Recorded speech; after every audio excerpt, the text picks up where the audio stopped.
नमस्कार, मैं हूं आपके साथ नाविद माजिद और आप देख रहे हैं सी न्यूज़ भारत। वक्त हो चुका है न्यूज़ बुलेटिन का, जिसमें हम जानेंगे कि कहां चोरों के हौसले हो रहे बुलंद, किस अस्पताल में मिली बियर की खाली बोतलें, किसने श्रम मंत्री सत्यानंद भोक्ता का पुतला दहन किया, किसने निकाली पदयात्रा। इन सभी खबरों पर चर्चा करेंगे विस्तार से। यूक्रेन में फंसी छात्रा अपने घर पहुंची, जिसके बाद परिजनों के चेहरे खुशी से खिल उठे। यहां परिजनों समेत मोहल्ले के लोगों ने फूल माला पहनाकर छात्रा का स्वागत किया। आपको बता दें, बिलसी नगर के मोहल्ला संख्या 1 निवासी अवधेश मिश्रा की पुत्री प्रतीक्षा मिश्रा यूक्रेन में एमबीबीएस की पढ़ाई कर रही थी। इसी बीच रूस द्वारा यूक्रेन पर हमले के बाद वहां की स्थिति काफी दयनीय हो गई, जिसके बाद भारतीय छात्रों के परिजनों को भी काफी चिंता होने लगी थी। जिसके बाद आज यहां यूक्रेन से प्रतीक्षा मिश्रा अपने घर पहुंची और उन्होंने बताया कि उन्हें वहां के सभी लोगों ने किसी भी प्रकार की दिक्कत नहीं होने दी। उन्होंने बताया कि खाने पीने तथा रहने की भी कोई समस्या नहीं हुई। मैं यूक्रेन में कौन सी जगह थी? इवानो फ्रैंकोविच जगह है, वहाँ पे एक सिटी, उसमें मैं नेशनल मेडिकल यूनिवर्सिटी में पढ़ती हूँ और 3rd ईयर है मेरा इस टाइम। कैसा माहौल है वहाँ का और क्या क्या दिक्कतें हुई, कैसे लोग आपके पार्टनर जो थे, क्या दिक्कतें का सामना हुआ? जैसे दिक्कतें तो थी, लेकिन जो इवानो फ्रैंकोविच सिटी है वो वेस्टर्न पार्ट में आती है, एक पोलैंड साइड में, तो वहाँ पे कोई दिक्कत नहीं है। जो ईस्ट साइड की सिटीज़ है ना, खार्किव की, ओडेसा, इन सब में ज़्यादा दिक्कत है। इस टाइम सूमी में बहुत ज़्यादा प्रॉब्लम है, जिसकी वजह से बच्चों को, सूमी वाले बच्चों को रशिया की तरफ से निकाला जा रहा है, मॉस्को के साइड से, क्योंकि उनका जो बॉर्डर पड़ता है वो 40 किलोमीटर दूर पड़ता है। हमारा जो सिटी था वहाँ पे हमें कोई प्रॉब्लम नहीं हुई थी, ना हमें कोई खाने की प्रॉब्लम है, ना हमें कोई ट्रांसपोर्ट की प्रॉब्लम हुई, ना हमें रहने में कोई दिक्कत थी, ना हमें यूक्रेनियंस ने कोई प्रॉब्लम करी। इवन जब हम 25 को मैं और मेरी फ्रेंड और बहुत सारे बच्चे हम रोमानिया के लिए निकले थे, बॉर्डर के लिए, वहाँ पे बहुत ज़्यादा रश था, मतलब मार कुटाई और सब लाठी चार्ज वगैरह हो रहा था। इवन मेरे पैर में भी लगी हुई है, गुम चोट है। तो हम लोग रात में -15 में बर्फ़ में वहाँ बोल रहे थे वो लोग, क्योंकि अफ्रीकन्स जो थे वहाँ के, नाइजीरियंस, वो बहुत ज़्यादा बदतमीजी और बदसलूकी कर रहे थे उन लोगों के साथ, चीखना, बेहोश होना, ये सब कुछ कर रहे थे। और जो रोमानियन बॉर्डर के जो सोल्जर्स थे वो पैसे से एंट्री ले रहे थे हमारी, तो जो पैसे उन्हें दे रहे थे उनकी एंट्री ले रहे थे, अदरवाइज़ उनकी एंट्री नहीं हो रही थी बच्चों की। और उसके बाद हम इतना ज़्यादा थक गए, फीवर हो गया हमें, पैर में भी मेरे लग गई, मेरी फ्रेंड की भी लग गई थी, जिसकी वजह से हम अगले दिन वापस आ गए। अगले दिन जब हम वापस आए थे तो वहाँ के लोग इतने अच्छे और इतने स्वीट हैं कि वो इस टाइम में हम लोग की हेल्प कर रहे हैं। उन्होंने हम 15 किलोमीटर पैदल चल के गए थे, वापसी में भी हमें लगा कि हमें वापस आना पड़ेगा 15 किलोमीटर, बट हम थोड़ा सा चले थे। फिर वहाँ पे हमें टैक्सी वाले खड़े थे, तो हमने उनसे पूछा, तो उनमें से एक ने हमें अपने ही मन से बोला कि मैं विनिसिया जा रहा हूँ, वहाँ पे एक सिटी है विनिसिया। तो हमने कहा विनिसिया हमें नहीं जाना है, हमें इवानो फ्रैंकोविच जाना है। तो उन्होंने हमें चर्नोविस्सी तक छोड़ा, जहाँ पे एक सिटी है बॉर्डर के पास, वहाँ पे छोड़ा। वहाँ पे हम आए तो वहाँ से हमने टैक्सी करी। उस ड्राइवर ने मतलब मिस लोकेशन हो गई, जिसकी वजह से उसने भी हमसे पैसे नहीं लिए, और जिसने हमें चर्नोविस्सी तक छोड़ा था उसने भी हमें पैसे नहीं लिए। उसने बोला था कि इस सिचुएशन में मैं हेल्प कर रहा हूँ सबकी। और बॉर्डर पे भी यूक्रेनियंस ने स्टॉल्स लगाए हुए हैं सारे बॉर्डर्स पे, स्लोवाकिया पे, रोमानिया पे, सब पे वो खाने में हेल्प कर रहे हैं, मतलब जो जा रहे हैं बच्चे उनकी। ऐसी कोई भी प्रॉब्लम नहीं हो रही है जिससे हम कुछ गलत बोलें यूक्रेन के बारे में या यूक्रेनियन लोगों के बारे में। और फिर जब हम चर्नोविस्सी से आ रहे थे तो वहाँ के हमने उनसे रेलवे स्टेशन का रास्ता पूछा था। एक हस्बैंड वाइफ थे, तो उन्होंने हमें स्टेशन का रास्ता भी बताया। इवन वो उन्होंने हमारा सामान उठाया, हमें स्टैंड तक छोड़ा, और वो हमें वापस रुपया दे रहा था कि आप पैसे ले लो मेरे से, क्योंकि उसे लगा शायद हम पे पैसे नहीं हैं। तो इतने हेल्पफुल लोग हैं वहाँ के। तो हमने कहा हमें बस रास्ता चाहिए था, हमें पैसे नहीं चाहिए। बाकायदा हम सेफली अपने घर आए थे। उसके बाद हमने 4 से 5 दिन रेस्ट किया। फिर हम परसों स्लोवाकिया के लिए निकले थे। वहाँ पे हमारी बहुत इजीली एंट्री हो गई थी, कोई रश नहीं था। यूक्रेनियंस थे, उन्हें प्रायोरिटी दी जा रही थी, क्योंकि हमारे लिए खतरा नहीं है वहाँ पे इंडियंस के लिए, यूक्रेनियंस के लिए ज़्यादा खतरा है। हमारी 5 मिनट में एंट्री हो गई वहाँ पे, और हमें कोई प्रॉब्लम नहीं हुई। वहाँ पे अंदर जाके भी उन लोगों ने स्टॉल्स लगाए हुए हैं खाने पीने के, वहाँ पे भी खाने पीने की कोई दिक्कत नहीं थी, फ्री सब कुछ है। फिर हमें एक रिजॉर्ट टाइप का है, वहाँ पे ले जाया गया। हम 1 दिन रुके बस, मतलब लाइक 1 नाइट और 1 डे, मतलब 2 नाइट और 1 डे। अगले दिन हम सुबह, हमारी अर्जेंटली, मतलब एक तरह से हमारी अर्जेंटली फ़्लाइट करवाई गई थी, क्योंकि काफ़ी बच्चे इकट्ठे हो रहे थे वहाँ पे। तो हमारी कल अचानक से ही फ़्लाइट हुई थी, जिसकी वजह से मैं घर पे भी नहीं बता पाई थी और यहाँ पे भी लोग परेशान हो गए थे ये लोग। तो अचानक से हुई थी फ़्लाइट, हम सुबह सो रहे थे और सोते टाइम ही मैसेज वगैरह आए थे, कॉल्स आए थे। तो बदायूं से सीनू संवाददाता नईम अब्बासी की रिपोर्ट। शाहपुर में बजरंग दल के सदस्यों को गुप्त सूचना मिलने पर धपाड़ा रोड रेलवे फाटक के पास पिकअप से गौवंश लेकर जा रहे 2 आरोपियों को पुलिस ने सूचना देकर पकड़ा है। सूचना मिलने के बाद भौरा पुलिस ने 5 नग गौवंशों से भरी पिकअप सहित कब्जे से लेकर आरोपियों के खिलाफ मामला दर्ज कर लिया है। आरोपियों की पहचान बंजारी ढाल निवासी चंद्र सिंह ठाकरे सबुलाल बारस्कर के रूप में हुई है। बैतूल से सीनू संवाददाता शैलेंद्र गुप्ता की रिपोर्ट। गया जिला के बाराचट्टी प्रखंड अंतर्गत रोही पंचायत के जहांगीरा मध्य विद्यालय के प्रांगण में शराबबंदी कानून की समीक्षा की गई, जिसमें अनुग्रहण नारायण समाज संस्था पटना से 4 सदस्यीय टीम गठन कर बाराचट्टी क्षेत्र में शराब को लेकर क्या विचार और वक्तव्य किया और उसकी जायजा ली। यही कहना है कि बहुत अच्छा करवा रही हैं। कि आपका क्षेत्र में महुआ का जो अवैध शराब बनने की काम हो रही है, आपका क्षेत्र में शराब पर पाबंदी लगा है या नहीं? जी, पाबंदी लगा हुआ है। इस शराबबंदी को लेकर आपको क्या कहना है? बहुत अच्छा हो रहा है सर। शराब पीने से क्या क्या नुकसान होती थी? सर, शराब पीने से एक तो सेहत उनका खराब होता था पीने वाले का, और उनका परिवार भी सुरक्षित नहीं रहते थे, बच्चे भी पढ़ लिख नहीं पाते थे। तो अब सुधार है। सूबे का मुख्यमंत्री महिलाओं की बात सुनकर शराबबंदी कानून लागू करने का काम किए हैं। आप कहाँ तक सराहिएगा मुख्यमंत्री का इस कदम को? बहुत तहे दिल से हम लोग उनको सराहेंगे कि बहुत अच्छा काम किए हैं। लेकिन अभी भी पूर्ण रूप से शराबबंदी धरातल पर नहीं है। जी, अभी भी पूर्ण रूप से शराबबंदी धरातल पर नहीं, इसके प्रति आपको क्या कहना है? समझे नहीं सर। कागज पर तो शराबबंदी है जी, लेकिन अभी भी किसी भी गांव में देखा जाए तो शराब बनने की काम चल रही है। हाँ सर, चल रही है। इसीलिए कि जो ये शराब, किसका कमी कहिएगा? ये कमी रोजगार का, कि वो शराब बनाते उनके पास रोजगार नहीं। और उनके पास जो शराब बनाती हैं औरतियाँ, हम उनसे 1-2 सवाल किए हैं कि बहन क्यों बनाती हो, तो बोल दीदी अगर मेरे पास रोजगार होता ना दीदी तो हम शराब नहीं बनाते, तो अपने रोजगार के लिए बनाते हैं। तो रोजगार की कमी है, इसीलिए औरतियाँ थोड़ा बनाती हैं। आप अपना परिचय दे दीजिए।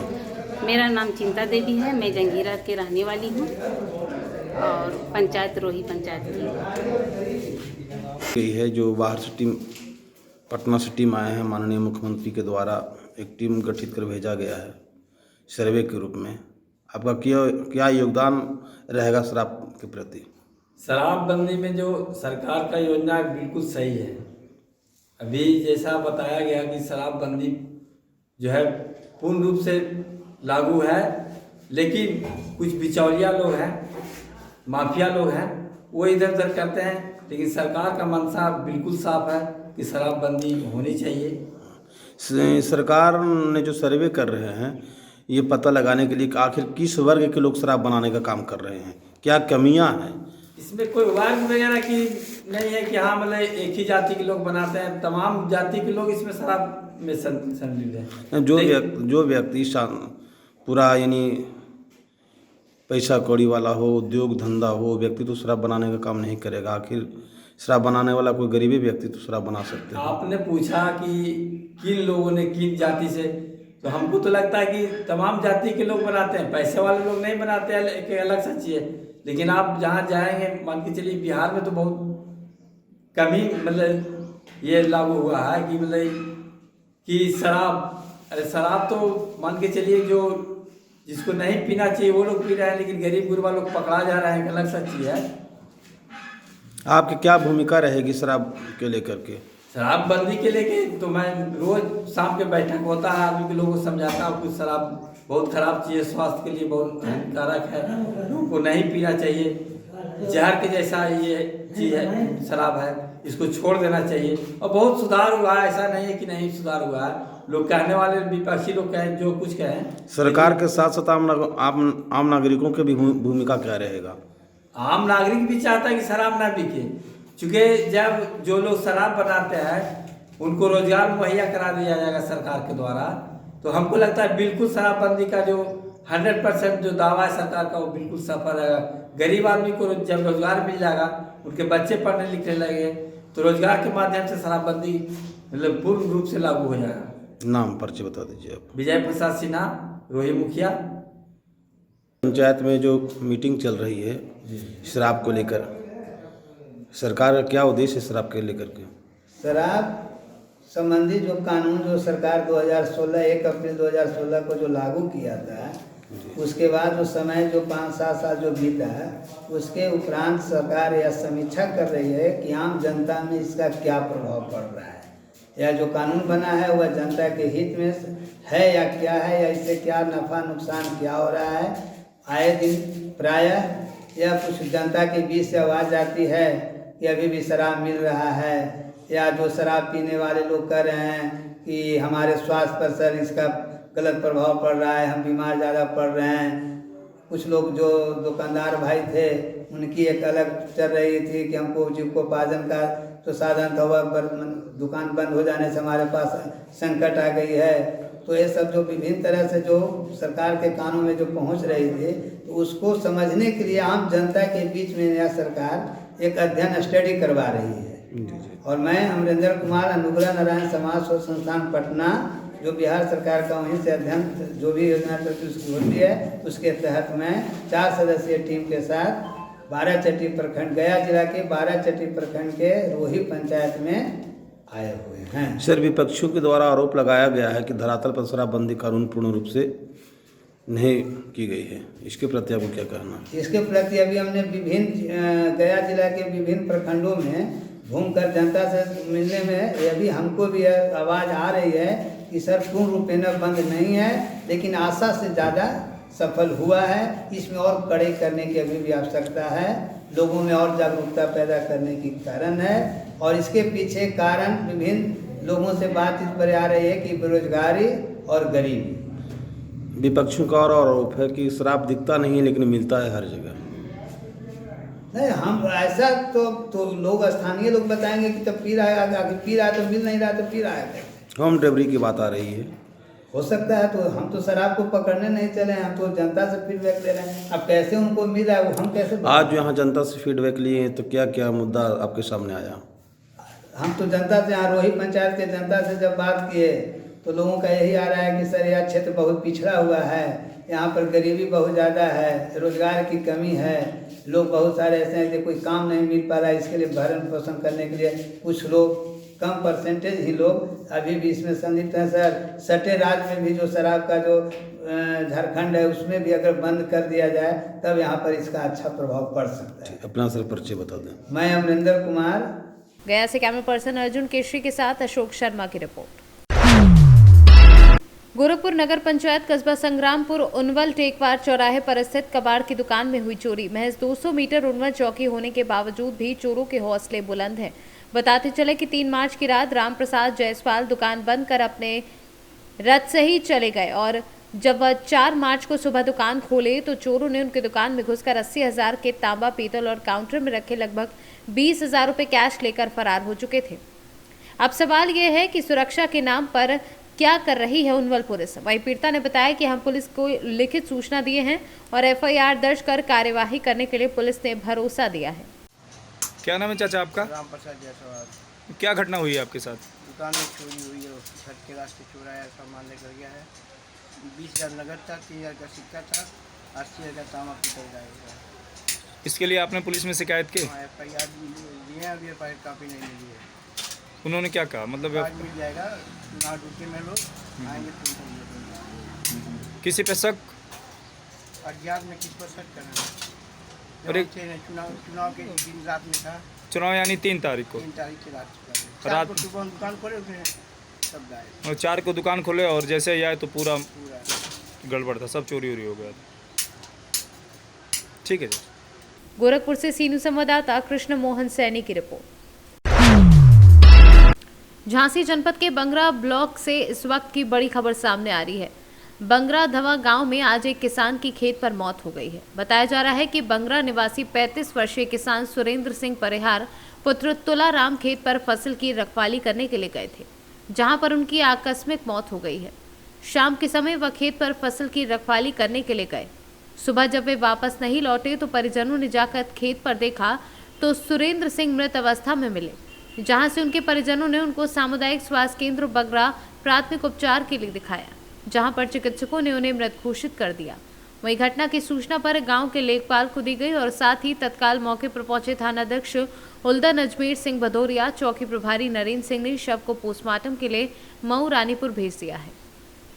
झांसी से सीनू संवाददाता धीरेन्द्र सोनी की रिपोर्ट। जनपद के जिम्मेदार लगातार फोटो और कागजों में निरीक्षण दर्शाते रहते हैं, लेकिन जमीनी हकीकत कुछ और ही है। जी हां, हम बात कर रहे हैं उत्तर प्रदेश के जनपद कन्नौज की, जहां के जिला अस्पताल में एक तरफ कूड़े के ढेर लगे नजर आते हैं तो वहीं दूसरी तरफ एक बड़ी लापरवाही भी सामने आई है। सोशल मीडिया पर एक वीडियो जिला अस्पताल का वायरल हुआ है, जिसमें बियर की खाली बोतलें दिखाई दे रही हैं। अब सवाल ये उठता है कि आखिरकार जिला अस्पताल के ट्रामा सेंटर में बियर की खाली बोतलें इतनी बड़ी तादाद में कहां से आई और कौन लोग इसका सेवन करते हैं। अगर स्वास्थ्य महकमा इसका सेवन करता है तो ये अपने आप में शर्मसार करने वाली बात है, क्योंकि ये लोग मरीजों का इलाज करते हैं।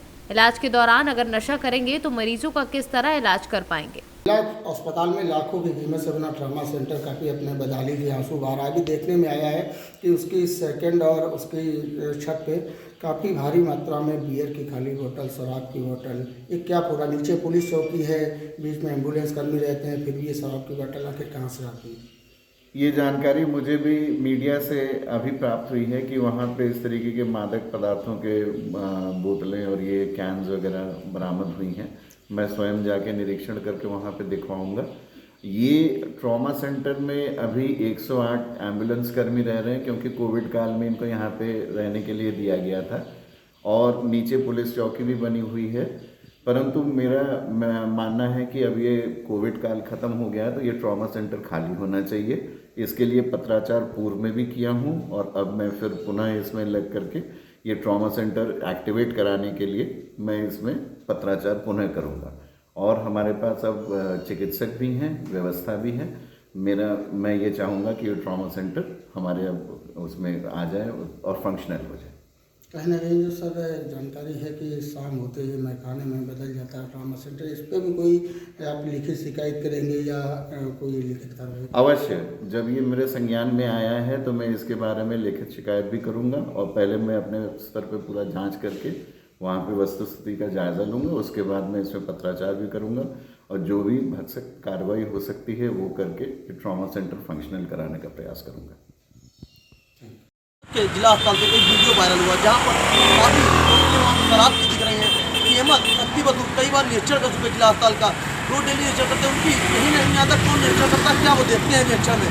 शराब की बोतलें लगभग 1 दर्जन से अधिक वहाँ पे बोतलें दिख रही हैं। कई बार कीमत से बात करने की बात कही तो कीमत से कोई बात कही, हम उसको देख के कार्रवाई करते हैं।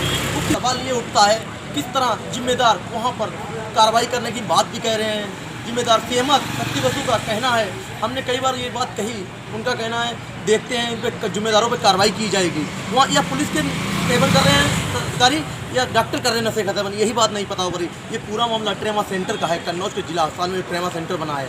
कन्नौज से सी न्यूज़ के लिए सीनू सही। हेरहंज प्रखंड क्षेत्र के खरवार भोक्ता समाज के लोगों द्वारा झारखंड के श्रम मंत्री सत्यानंद भोक्ता का पुतला दहन किया गया। पुतला दहन के संबंध में सरवार भोक्ता समाज विकासखंड के प्रखंड अध्यक्ष फुलवा गंजू ने बताया कि खरवार के उपजाति भोक्ता सहित 8 उपजातियों को एसटी में शामिल करने को लेकर संघर्ष किया जा रहा है। साथ ही 7 फरवरी को राज्यसभा में सरकार द्वारा बिल पारित भी किया जा चुका है। इसे लेकर झारखंड श्रम मंत्री भोक्ता के नेतृत्व में समाज के कुछ लोग सरकार को एससी की श्रेणी में रहने को लेकर ज्ञापन सौंप रहे हैं, जिसके विरोध में हम सभी द्वारा मंत्री का पुतला फूंकने का कार्य किया गया है। देखिए, हम लोग इसका लड़ाई बहुत दिनों से लड़ाई लड़ रहे थे अपना आदिवासी के लिए, जो कि हमारे केंद्र सरकार जो पारित किया है 7 फरवरी को, जिसमें सत्यानंद भोक्ता समाज की आदमी है और यहाँ पर माननीय मंत्री भी है, और फिर भी जो हमारे सरकार जो मांगी जो पूरा किए हैं इसको विरोध कर रहे हैं। इसीलिए मैं सत्यानंद भोक्ता साहेब राम भोक्ता को पुतला दहन कर रहे हैं। लातेहार से सीनू संवाददाता मनीष गुप्ता की रिपोर्ट। मधुबन प्रखंड के प्रमुख चौक मलंग चौक को अतिक्रमण मुक्त कराने के लिए पताही अंचलाधिकारी सौरभ कुमार के नेतृत्व में मधुबन अंचलाधिकारी मधुबन व राजेपुर थानों की पुलिस बल ने मलंग चौक से मधुबन फेरहरा रोड व मधुबन राजेपुर रोड को अतिक्रमण मुक्त कराया तथा डीएसपी सुनील कुमार सिंह थाने में कैंप कर रहे थे। इस बाबत मधुबन अंचलाधिकारी चंद्रकांत सिंह ने बताया कि इस सड़क के अगल बगल जिन लोगों की दुकानें या मकान थी उन लोगों को पूर्व में नोटिस दी जा चुकी थी तथा अतिक्रमण जमीन को खाली करवाने के लिए अनाउंसमेंट भी कराया था। इनमें ज्यादातर लोगों ने स्वेच्छा से अतिक्रमण हटा लिया, परंतु कुछ लोगों ने मकानों एवं दुकानों को अतिक्रमण मुक्ति के लिए बुलडोजर भी चलाना पड़ा। अभी मैं मधुबन के मलंग चौक पर हूँ। यह मधुबन का प्रमुख चौक है और यहाँ जो है सरकार के द्वारा अतिक्रमण मुक्त कराया जा रहा है। आम दिन यहाँ जो है जाम की समस्या रहती है और जिसके कारण पब्लिक को और प्रशासन को भी काफ़ी मशक्कत करनी पड़ती है। अभी जो है प्रशासन तत्पर हुआ है और यहाँ जो अगल बगल की दुकानें हैं जिसको आप देख रहे हैं इसको प्रशासन के द्वारा खाली कराया जा रहा है। इसमें मधुबन पुलिस, राजेपुर पुलिस और फेरहारा की पुलिस के साथ साथ मधुबन सीओ और पताही के सीओ जो अभी जो है मजिस्ट्रेट के रूप में काम कर रहे हैं। अपनी चाक चौकसी व्यवस्था के अंतर्गत जो यहाँ जाम की समस्या है उसे निजात पाने के लिए इसको अतिक्रमण कराया जा रहा है। इसमें अभी थाना कैंपस में बैठ कर के स्वयं डीएसपी साहब इसका नेतृत्व कर रहे हैं। अब आपको आगे का देखते हैं कैसा दृश्य हो रहा है। दुकानें जो उजड़ चुकी हैं, अगल बगल के सारी दुकानें जो है खाली कराई जा रही हैं। इसमें बुलडोजर का भी प्रयोग किया जा रहा है। और मोतिहारी से सीनू संवाददाता राकेश कुमार पांडे की रिपोर्ट। ग्राम सुनेरा में राष्ट्रीय स्वयंसेवक संघ का पथ संचलन निकला है जिसमें बड़ी संख्या में स्वयंसेवक बंधुओं ने भाग लिया। संचलन एबी रोड से चालू होकर बाल गंगाधर तिलक स्कूल में समाप्त हुआ। इस बीच गांव में विभिन्न जगह पर पथ संचलन का स्वागत किया गया। बड़ी धूमधाम के साथ में पथ संचलन सुनेरा मंडल का था जिसमें बाहर के सभी स्वयंसेवक पधारे थे। कार्यक्रम में प्रमुख रूप से वक्ता शैलेश पाटीदार, इंदर सिंह धाकड़ व अन्य लोग उपस्थित रहे। शाजापुर से सीनू संवाददाता राजकुमार धाकड़ की रिपोर्ट। फिलहाल के लिए इस न्यूज बुलेटिन में इतना ही। देश और दुनिया की तमाम खबरों के लिए देखते रहिए सी न्यूज भारत।